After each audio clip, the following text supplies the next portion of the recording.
اعوذ باللہ من الشیطان الرجیم بسم اللہ الرحمن الرحیم الذین عاہدت منہم ثم ينقضون عہدهم فی کل مرۃ وهم لا یتقون۔ پیچھے ذکر ہوا تھا کہ اللہ کے نزدیک سب سے بدتر لوگ وہ ہیں جو کہ کافر ہیں، وہ ایمان نہیں لاتے ہیں۔ ان کی صفت اللہ رب العزت نے یہ بیان فرمائی کہ وہ لوگ کہ جن سے تو نے عہد باندھا پھر یہ توڑ دیتے ہیں اپنے عہد کو ہر مرتبہ، اور وہ ڈرتے نہیں ہیں، بچتے نہیں ہیں، عہد توڑنے سے بچتے نہیں ہیں، اللہ سے ڈرتے نہیں ہیں۔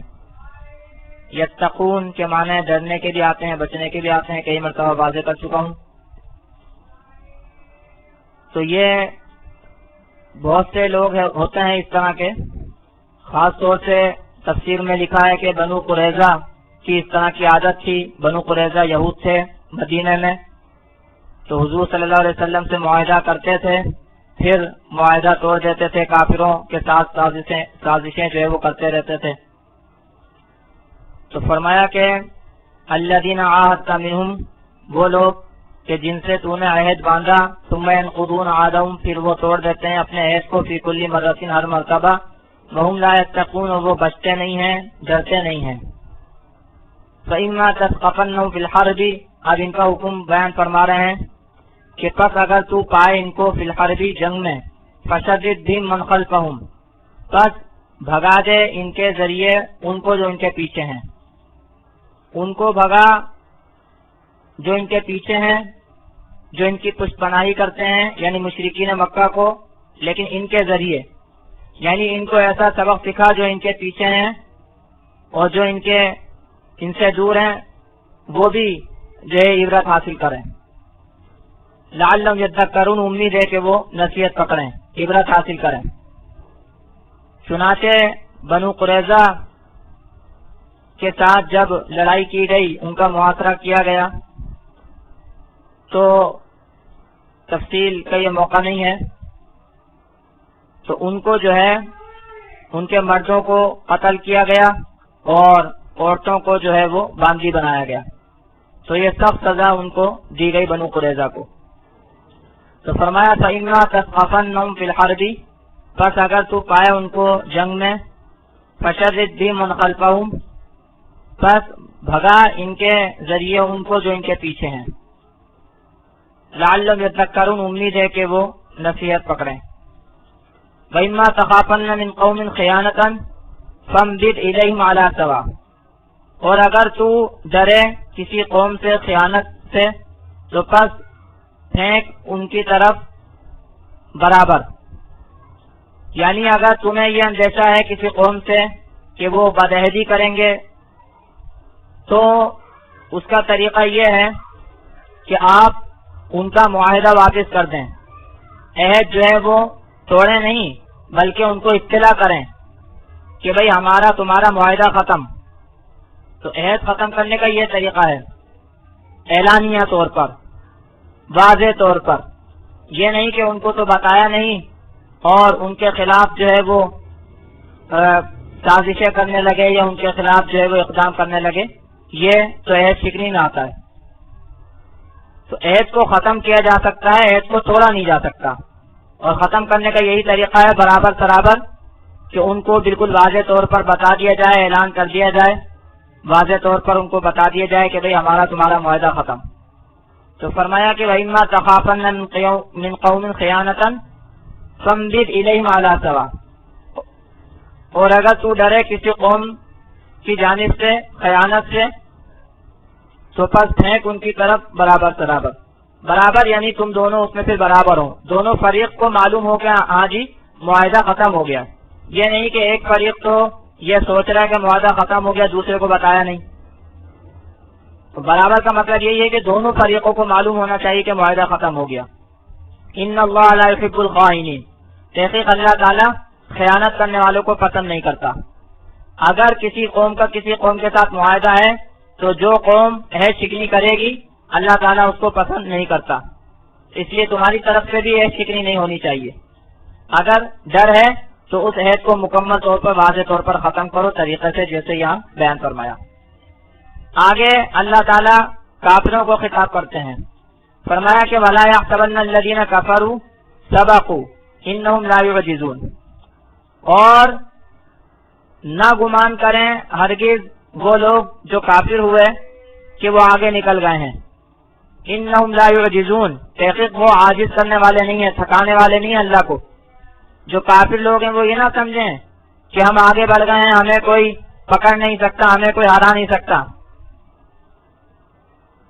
اللہ تعالیٰ کو ہرا نہیں سکتے وہ۔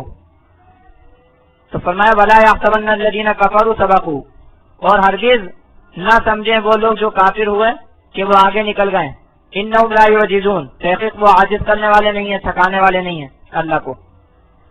آگے اللہ تعالیٰ ایمان والوں کو حکم دیتے ہیں وَأَعِدُّوا لَهُم مَّا اسْتَطَعْتُم مِّن قُوَّةٍ وَمِن رِّبَاطِ الْخَيْلِ۔ یہاں میں یہ واضح کر دوں کہ یہ سورہ انفال ہے، تو اس میں زیادہ تر جو معاملات ہیں وہ جہاد اور قتال ہی کے زیادہ تر اس میں معاملات بیان ہوئے ہیں۔ تو یہاں پر بھی ایک جہاد سے ہی متعلق ایک اہم حکم ہے، فرمایا کہ وَأَعِدُّوا لَهُم مَّا اسْتَطَعْتُم مِّن قُوَّةٍ وَمِن رِّبَاطِ الْخَيْلِ، اور تیار کرو ان کے لیے جو تم کر سکو قوت، اور تیار کرو ان کے لیے جو تم سے ہو سکے، جو تم کر سکو۔ کیا چیز؟ من قوت، قوت یعنی طاقت، ومن رباط الخیل، اور یہ جو طاقت ہوتی ہے یہ جانی اعتبار سے بھی ہوتی ہے، مالی اعتبار سے بھی ہوتی ہے، ہتھیاروں اور اسلحے کے اعتبار سے بھی ہوتی ہے۔ تو تیار کرو ان کے لیے، یعنی کافروں کے لیے، ایمان والوں کو خطاب ہے کہ تیار کرو کافروں کے لیے جو تم سے ہو سکے قوت یعنی طاقت، اور میں نے بتایا طاقت جو ہے وہ جانی بھی ہوتی ہے، مالی بھی ہوتی ہے اور اسلحے کی بھی ہوتی ہے۔ ومن رباط الخیل، اور باندھنے گھوڑوں یعنی بندھے ہوئے گھوڑے۔ ومن رباط الخیل، وہ گھوڑے جو بندھے ہوئے ہیں یعنی چوکیداری کے لیے ہیں، سرحدوں کی پہرے داری کے لیے ہیں، وہ گھوڑے تیار کرو۔ ومن رباط الخیل، اور باندھے گھوڑے تیار کرو، بندھے ہوئے گھوڑے تیار کرو جو سرحدوں کی پہرے داری کریں۔ اس کے ذریعے کیا ہوگا؟ ترہبون بی عدو اللہ، تم ڈراؤ گے اس کے ذریعے اللہ کے دشمن کو، وعدوکم، اور اپنے دشمن کو، آخرین من دونہم، اور دوسروں کو جو ان کے علاوہ ہیں۔ اس کا مطلب یہ ہوا کہ ایک تو جہاد ہوتا ہے باقاعدہ، جس وقت ہو رہا ہے اس کے اعتبار سے تیاری ہوتی ہے، لیکن ایک ہے مستقل تیاری، اور مستقل اس بات کے لیے تیار رہنا کہ جس موقع پر بھی جہاد پیش آئے، دفاعی یا اقدامی، تو اس میں کوئی کمی کوتاہی نہ ہو۔ اور اس کا دوسرا فائدہ اللہ نے بتایا کہ اس سے جو ہے وہ دشمن مرعوب رہتا ہے، دشمن ڈرا ہوا رہتا ہے، اور دشمن کی ہمت نہیں ہوتی حملہ کرنے کی۔ جیسے آج کل ایٹمی طاقت ہوتی ہے، جس کے پاس ایٹمی طاقت ہو، ایٹم بم ہو، تو حالانکہ عام طور سے کوئی استعمال نہیں کرتا اس کو، لیکن اس کی وجہ سے دوسرے لوگ ڈرے رہتے ہیں، دوسرے لوگوں کی ہمت نہیں ہوتی حملہ کرنے کی، کیونکہ ان کو ڈر ہوتا ہے کہ ان کے پاس ایٹمی طاقت ہے، ایٹم بم ہے، تو وہ استعمال کریں گے، اس سے بڑی تباہی ہوگی۔ تو اس کا مطلب یہ ہوا کہ ہر دور میں ایسی قوت اور ایسی چیزیں تیار رکھنا چاہیے جس سے دشمن کو حملہ کرنے کی ہمت نہ ہو، دشمن ڈرا رہے۔ تو فرمایا وَأَعِدُّوا لَهُم مَّا اسْتَطَعْتُم مِّن قُوَّةٍ، اور تیار کرو ان کے واسطے جو تم سے ہو سکے طاقت، وَمِن رِّبَاطِ الْخَیْلِ، اور بندھے ہوئے گھوڑے، تُرْہِبُونَ بِعَدُوِّ اللَّهِ، کہ جس سے تم ڈراؤ گے اللہ کے دشمن کو، وعدوکم، اور تمہارے دشمنوں کو، وآخرین من دونہم، اور دوسروں کو جو ان کے علاوہ ہیں۔ لا تعلمونہم، تم ان کو نہیں جانتے، اللہ یعلمہم، اللہ ان کو جانتا ہے۔ یہاں یہ واضح فرما دیا کہ اور بھی بہت سے دشمن ہو سکتے ہیں جو تم نہیں جانتے، لیکن اللہ ان کو جانتا ہے، اس لیے تیاری رکھنا چاہیے۔ یہ نہیں کہ ہمیں تو پتہ نہیں لگ رہا، ہمیں تو نظر نہیں آ رہا کون ہمارے اوپر حملہ کرنے والا ہے، کیا ضرورت ہے تیاری کرنے کی؟ نہیں، تیاری رکھو، کیونکہ معلوم نہیں ہوتا کہ کون جو ہے وہ حملہ کرنے کا ارادہ رکھتا ہے، کون حملہ کرنے والا ہے، اللہ تعالیٰ ان کو جانتا ہے، اس لیے تیاری رکھو۔ تو فرمایا لا تعلمونہم، تم ان کو نہیں جانتے، اللہ یعلمہم، اللہ تعالیٰ ان کو جانتا ہے۔ اور چونکہ اس ساری تیاری میں ظاہر سی بات ہے خرچہ آتا ہے، جو بھی طاقت قوت تیار رکھنی ہے، جو بھی جو ہے وہ پہری داری کے لیے گھوڑے تیار رکھنا ہے، ان سب میں خرچہ آتا ہے۔ اور بظاہر دیکھنے میں یہ خرچہ بھی ایسا ہوتا ہے جو جس کا فوری فائدہ نظر نہیں آتا، فوری فائدہ اس کا نظر نہیں آتا، کیونکہ ابھی فوری جہاد درپیش نہیں ہے مثال کے طور پر، تو فوری فائدہ اس کا نظر نہیں آ رہا، کیونکہ یہ تو ایک مستقل تیاری ہے جیسے میں نے بھی واضح کیا۔ تو اس میں جو خرچہ ہوتا ہے وہ بعض اوقات کھلتا ہے اور یہ محسوس کیا جاتا ہے کہ یہ بلا وجہ کا خرچہ ہے، تو اللہ فرما رہے ہیں ایسا نہیں ہے۔ وَمَا تُنْفِقُوا مِنْ شَيْءٍ فِي سَبِيلِ اللَّهِ يُوَفَّ إِلَيْكُمْ، اور جو تم خرچ کرو گے کوئی چیز اللہ کے راستے میں تو پورا دیا جائے گا تمہاری طرف۔ وَأَنْتُمْ لَا تُظْلَمُونَ، اور تم ظلم نہیں کیے جاؤ گے۔ اللہ کے راستے میں فی سبیل اللہ جہاد کے لیے عام طور سے استعمال ہوتا ہے، یعنی تم جو جہاد کے راستے میں خرچ کرو گے تو وہ تمہیں پورا پورا ملے گا۔ اور یہ جو ملنا ہوتا ہے یہ آخرت کے اعتبار سے تو ہوتا ہی ہے، دنیا میں بھی ملتا ہے، کیونکہ جہاد کے نتیجے میں جو غلبہ حاصل ہوتا ہے، جو فتح حاصل ہوتی ہے، جو غنیمت مال غنیمت وغیرہ حاصل ہوتا ہے، تو اس سے گویا کہ وہ خرچہ بھی پورا ہو رہا ہوتا ہے اور اس کی بھی تلافی اور اس کا بھی ازالہ ہو رہا ہوتا ہے جو خرچہ اس پر کیا جاتا ہے، بلکہ عام طور سے اس سے زیادہ ہی ملتا ہے، بلکہ عام طور سے فتح کے نتیجے میں زیادہ ہی ملتا ہے، جو خرچہ کیا ہوتا ہے اس سے زیادہ ہی ملتا ہے۔ تو فرمایا وما تنفقوا من شيء في سبيل الله، اور جو تم کچھ خرچ کرو گے کچھ اللہ کے راستے میں، يوفى إليكم، وہ پورا دیا جائے گا تمہاری طرف، وانتم لا تظلمون، اور تم پر ظلم نہیں کیا جائے گا۔ آخرت کے اعتبار سے اجر و ثواب کے اعتبار سے بھی اس کا پورا پورا بدلہ دیا جائے گا، کوئی ظلم کوئی نقصان کوئی کمی نہیں کی جائے گی۔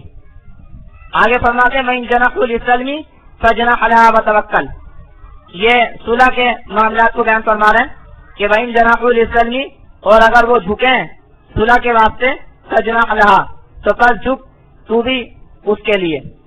یہاں آپ اندازہ لگائیے ذرا، لفظ دیکھیے اللہ تعالیٰ نے جو لفظ استعمال کیا ہے کہ وَإِن جَنَحُوا لِلسَّلْمِ، کہ اگر وہ جھکیں صلح کے لیے، اس کا مطلب یہ ہوا کہ تم نے نہیں جھکنا صلح کے لیے، پہلے صلح کے لیے اگر وہ جھکے تو تم جھکو۔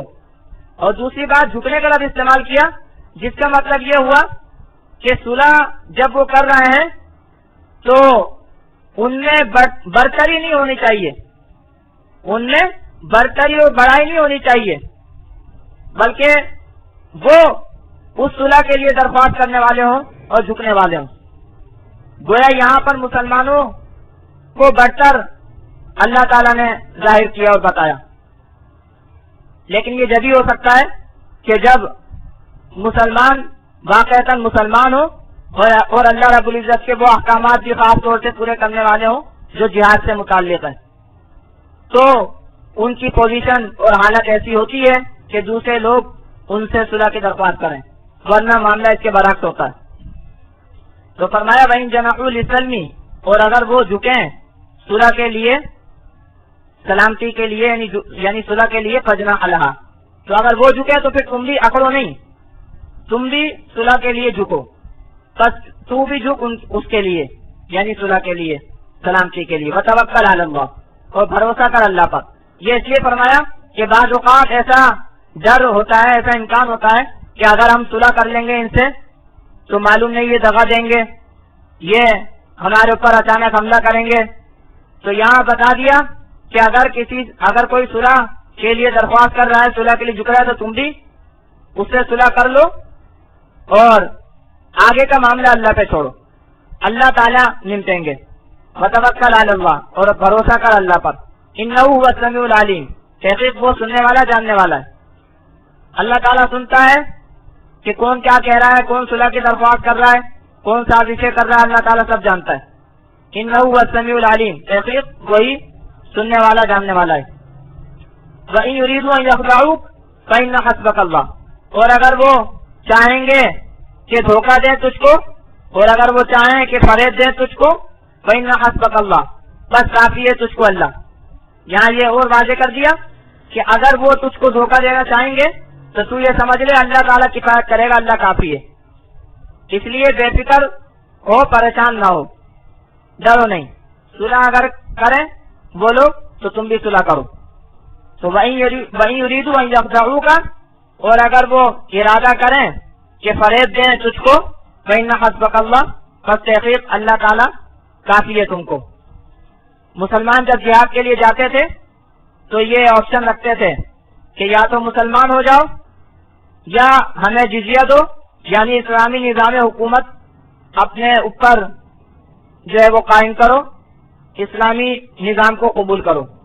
اسلام کو قبول کرنے میں زبردستی نہیں تھی، لیکن اسلامی نظام کو قبول کرنے میں زبردستی تھی.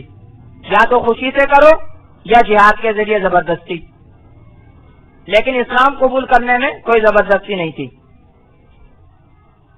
تو یہ جو اسلامی نظام کو قبول کرنا تھا یہ وہی صلح کی صورت تھی کہ یعنی وہ لوگ جنگ کی بجائے صلح پر آمادہ ہو جائیں اور اس بات کو قبول کر لیں کہ اسلامی نظام اس جگہ پر قائم کیا جائے. تو یہ صلح ہی کی شکل ہوتی تھی. اور اس طرح بہت جگہ پر ہوا کہ مسلمان جب جہاد کے لیے پہنچے تو انہوں نے بہت سے لوگ ایسا بھی ہوا کہ بہت سے لوگ مسلمان ہو گئے، اور ایسا بھی ہوا کہ بہت سے لوگوں نے جزیہ دینا قبول کیا، ٹیکس دینا قبول کیا، یعنی اسلامی نظام کو اپنے اوپر قبول کیا اور صلح پر آمادہ ہوئے.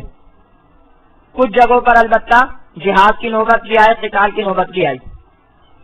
تو فرمایا وَإِن يُرِيدُوا أَن يَخْدَعُوكَ، اور اگر وہ ارادہ کریں کہ دھوکہ دیں تجھ کو، فَإِنَّ حَسْبَكَ اللَّهُ، پس تحقیق اللہ تعالیٰ تجھ کو کافی ہے. هُوَ الَّذِي أَيَّدَكَ بِنَصْرِهِ وَبِالْمُؤْمِنِينَ، وہی ہے جس نے قوت دی تجھ کو اپنی مدد کے ساتھ اور ایمان والوں کے ساتھ. اللہ فرماتے ہیں کہ دیکھو تم دیکھ چکے ہو کہ اللہ نے کس طرح تمہاری مدد کی.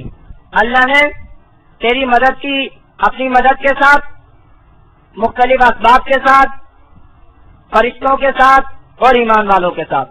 ایمان والوں کا ایک بڑا جتھا تجھ کو دیا، بڑا مجمع اور بڑی جماعت ایمان والوں کی تجھ کو دی. اور ایمان والے ایمان کی قوت والے ایسے لوگ تجھ کو دیے. تو یہ اللہ تعالیٰ ہی کا کرنا ہے. تو اس طرح اللہ تعالیٰ تجھ کو کافی ہے. اللہ تعالیٰ کوئی بھی سبب بنا سکتا ہے، کوئی بھی اسباب بنا سکتا ہے. هو الذی ایدک بنصرہ وبالمؤمنین، وہی ہے جس نے قوت دی تجھ کو اپنی مدد کے ساتھ اور ایمان والوں کے ساتھ. آگے اللہ تعالیٰ نے یہ بیان فرمایا ہے کہ یہ جو ایمان والے ہیں، ایمان والوں میں اللہ تعالیٰ نے کس طرح الفت و محبت پیدا کی اور ان کو ایک جماعت بنایا، ایک گروہ بنایا. کیونکہ ابھی پیچھے ذکر ہوا کہ اللہ نے تیری مدد کی ایمان والوں کے ساتھ. تو یہ مدد کس طرح ہوئی ایمان والوں کے ساتھ؟ اللہ نے ایمان کی بدولت، اللہ نے ایک ایمان کی بنیاد پر ان کو ایک گروہ بنایا، ان کو متحد کیا، ان میں اتحاد پیدا فرمایا، آپس میں پیار محبت پیدا فرمایا، جس کی وجہ سے وہ طاقتور جماعت بن گئی، وہ ایک مضبوط قوت بن گئی. تو وہ کس طریقے سے بنی؟ ایمان والے کس طرح ایک مضبوط قوت بنی اس کو بیان فرما رہے ہیں. فرمایا کہ وَأَلَّفَ بَيْنَ قُلُوبِهِمْ، اور اللہ نے الفت ڈال دی ان کے دلوں کے درمیان، اللہ نے محبت ڈال دی ان کے دلوں کے درمیان، ایمان والوں کے دلوں کے درمیان اللہ نے الفت ڈال دی، محبت ڈال دی. تو یہ اللہ نے ڈالی. فرمایا لو انفقت ما فی الارض جميعا ما الفت بین قلوبهم ولکن اللہ الف بینہم، اگر تو خرچ کرتا جو کچھ ہے زمین میں سارا کا سارا تو تو الفت نہیں ڈالتا ان کے دلوں کے درمیان، اور لیکن اللہ نے ان کے درمیان الفت ڈالی. تو زمین کا سارا مال خرچ کر دیتا، مال و اسباب سارا خرچ کر دیتا، ان کے دلوں کے درمیان پیار محبت نہیں ڈال سکتا تھا، اتحاد پیدا نہیں کر سکتا تھا. یہ اللہ نے اتحاد پیدا کیا، یہ اللہ نے ایمان کی بدولت ان میں الفت و محبت ڈالی. تو اللہ نے ان میں الفت و محبت ڈال کر ان کو ایک مضبوط قوت بنایا اور اس قوت کے ساتھ تیری مدد کی. تو فرمایا وَأَلَّفَ بَيْنَ قُلُوبِهِمْ، اور اللہ نے الفت ڈالی ان کے دلوں کے درمیان. لَوْ أَنفَقْتَ مَا فِي الْأَرْضِ جَمِيعًا مَا أَلَّفْتَ بَيْنَ قُلُوبِهِمْ، اگر تو خرچ کرتا جو کچھ زمین میں سارا، مَا أَلَّفْتَ بَيْنَ قُلُوبِهِمْ، نہ ڈالتا تو الفت ان کے دلوں کے درمیان، نہیں ڈال سکتا تھا تو ان کے دلوں کے درمیان الفت و محبت، وَلَكِنَّ اللَّهَ أَلَّفَ بَيْنَهُمْ، اور لیکن اللہ نے ان کے درمیان محبت ڈالی. انہ عزیز حکیم، تحقیق اللہ تعالیٰ غالب حکمت والا ہے. اللہ تعالیٰ غالب ہے، جو کرنا چاہے کو روکنے والا نہیں، حکمت والا ہے، جیسا کرتا ہے جو کرتا ہے مناسب ہوتا ہے. آگے پھر اسی مضمون کو دہراتے ہیں. یا ایھا النبی حسبک اللہ ومن اتبعک من المؤمنین، اے نبی کافی ہے تجھ کو اللہ اور جو تیرے پیروکار ہیں ایمان والے وہ تجھ کو کافی ہیں.